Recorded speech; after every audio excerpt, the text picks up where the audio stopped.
Aku sedang berada di sebuah pesta yang ramai menunggu seseorang yang menentukan aku menang taruhan dengan sepupuku atau tidak. Lupakan mantanmu yang bodoh itu. $50 kalau kau dapat nomor cowok berikutnya yang jalan melewati pintu itu.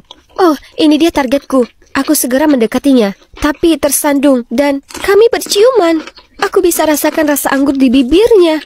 Aku segera mendorongnya menjauh dan berdiri. Tolong minta nomor ponselnya. Cowok itu terlihat kebingungan, tapi tetap memberiku sebuah catatan. Sudah selesai, waktunya kabur dari lokasi. Hai, aku Agatha, si super introvert yang cegukan saat sedang gugup. Dan untungnya, sepupuku yang nyeleneh sudah menyeretku ke pesta yang keren ini. Aku berlari pulang melihat ibu terlihat sangat bersemangat. Oh, anakku yang manis, kau sudah pulang. Hanya saja, itu bukan minatku, Bu. Melainkan memasak. Aku punya beberapa berita luar biasa. Klub bola lokal sedang mencari chef. Jadi aku merekomendasikan kau dan coba tebak. Mereka bilang kau bisa segera mulai. Iya, aku sudah memimpikan menjadi seorang chef sejak aku kecil. Dan sekarang mimpi itu akan segera jadi nyata. Yuhu! Hari ini adalah harinya. Aku segera tiba di klub bola itu. Tapi rahangku hampir jatuh ke lantai saat kulihat Matteo, mantanku. Apa yang dia lakukan di sini? Kebingungan, aku berpaling dan melihat cowok yang dari pesta itu. Ada apa ini? Hidupku resmi berakhir. Setelah perkenalan itu, aku langsung lari ke lapangan untuk menghirup udara segar. Tapi kemudian ada tangan yang menepuk pundakku. Itu dia lagi. Tak ada panggilan telepon atau pesan? Kau minta nomorku kan? Apa kau sepemalu itu? Oh ya, aku Kilian. Itu hanya bercanda. Tolong pergilah. Tapi dia melangkah lebih dekat. Panik, aku mendorongnya menjauh, hampir membuatnya terjengkang. Ku coba menangkapnya, tapi tidak lagi. Kali ini dia bau seperti coklat. Oh, kau sangat suka bibirku ya? Kenapa kau tak bilang saja? Astaga naga, aku langsung lari pergi tanpa menoleh lagi. Aku lebih baik berada 10 mil jauhnya dari dia. Tiba-tiba kulihat Matteo lewat. Apa dia sudah melihat sesuatu? Tapi kenapa repot-repot? Seolah dia peduli. Dia memutuskan aku. Oke, Agatha, kau di sini untuk kerja. Jadi fokus.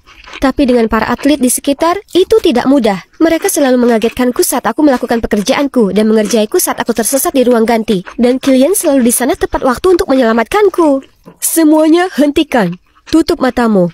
Kemudian dia melempar handuk yang sangat bau dan berkeringat ke wajahku. Iu. Ditambah, anak sialan itu paling pilih-pilih makanan di planet ini. Dia terus saja mengeluh tentang makananku dan minta ku masakan yang lain. Silahkan. Aku mengurangi tepung untuk membentuk otot. Akan kusingkirkan pastanya. Ups, aku lupa. Aku alergi laktosa. Baiklah, tanpa keju. Ayam yang malang. Aku tak bisa makan itu. Jadi, apa kau alergi dengan piring juga? Sementara anggota tim yang lain jauh lebih mudah. Terutama Matteo. Kami dulu pacaran, jadi aku cukup tahu seleranya. Kuberi kau ekstra daging babi, kesukaanmu. Aku tak suka daging babi. Aku benci babi. Tak lama, Kilian ikut nimbrung. Sebaiknya kau fokus saja kepadaku. Kita bisa bahas menuku secara pribadi. Sebelum aku bisa berkata apapun, dia sudah memberiku sebuah catatan. Aku dan dia sendiri? Itu aneh. Tapi mempelajari kebiasaan makannya akan membantu pekerjaanku, ya kan? Tidak, kesalahan besar. Kilian punya daftar pantangan yang tidak masuk akal. Garam tak boleh lebih dari 2,5 gram setiap hari. Semua diberi mayones, tak mau jamur, dan spaghetti tanpa saus tomat. Apa dia baru saja turun ke bumi? Dan selama waktu makan, cowok ini terus saja tersenyum dan menatapku. Kau suka padaku atau bagaimana? Ada sayuran di gigimu, kawan. Oh astaga, aku langsung berlari ke kamar mandi. Tapi Kilian mengejarku, membawa segulung wol. Apa ini punyamu? Aku menatap ke bawah melihat benang wol terlepas dari tepian bajuku. Oh astaga, kuharap bumi menelanku bulat-bulat saja saat ini. Yang mengejutkan, Kilian meletakkan jaketnya padaku. Itu keren. Berikutnya dia memergokiku terpesona padanya. Jadi aku langsung pura-pura memainkan ponselku. Hehehe, cuma mau memecahkan level 9674 di Candy Crush. Anehnya, selama beberapa hari berikutnya, Matteo mulai bersikap baik padaku. Terlalu baik. Masakanmu selalu yang terbaik. Besok, bisakah kau buatkan aku bakwan sayur yang biasa kita makan sama-sama? Dia masih ingat itu? Astaga, dia membuat jantungku berpacu. Aku berlari ke dapur dan memutar musik untuk menenangkan diri. Segera, ku dapati diriku sendiri menyanyi dan menari mengikuti irama musik. I promise that you never find another like me. Mamma mia. Berapa lama dia di situ? Kebingungan, aku tak sengaja tersulut. Kilian segera datang dan memegang tanganku. Kau tak apa? Kau bahkan tak bisa mengurusi dirimu sendiri. Kemudian dia memaksa menyelesaikan pekerjaanku dan bahkan menyiapkan sajian untuk kami. Wah, punggungnya yang bidang.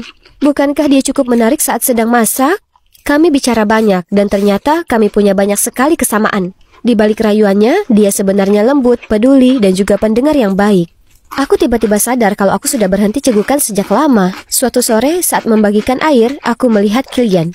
Oh wow, seakan-akan sinar matahari membuat lingkaran cahaya di sekelilingnya dan wajahnya yang sangat indah. Tunggu dulu, kenapa aku tersenyum? Tiba-tiba, ada cewek berpenampilan mewah datang mendekat. Kilian, kenapa kau tak membalas pesan-pesanku? Kau menggantungkan aku semalaman. Lihat, aku jadi dapat lingkaran hitam sekarang. Itu gara-gara kamu.